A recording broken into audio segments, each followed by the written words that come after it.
All right, let's talk about mediation in divorce. Now, I'm a big proponent of parties using mediation for three reasons. I kind of call them the three C's, but there's cost, control, and confidentiality. So let's talk about it. When it comes to cost, you're paying one party, a neutral third party, usually they're an attorney, to be there, and you and your spouse are present. But your attorneys are not. So you're going to be saving the hourly rates of both attorneys, and you're just paying for one. And hopefully that can streamline things and get you a lot closer to the finish line. So if you do it well, it's going to save you a lot of money. Let's talk about control. At the end of the day, your case is going to end with either you guys reaching an agreement or the judge will make a decision. If you and your spouse are able to work together, you maintain control. You understand what's going to happen with your children and what's going to happen in the end. The last thing is it's confidential.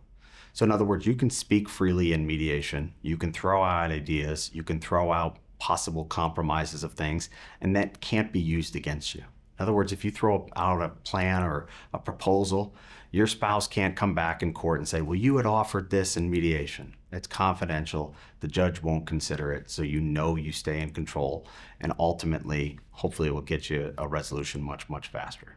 So now we understand the basics of it. Let's talk about how it's used. It is primarily used, mediation is primarily used in custody or parenting time situations.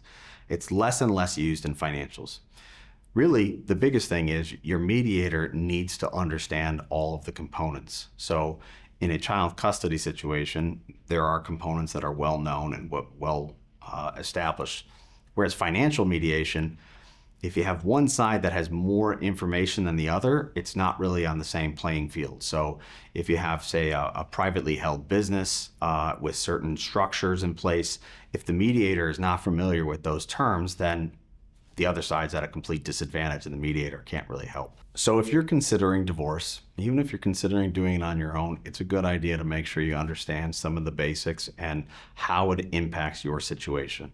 We'd be honored to help you to figure out what the next step should be for your situation.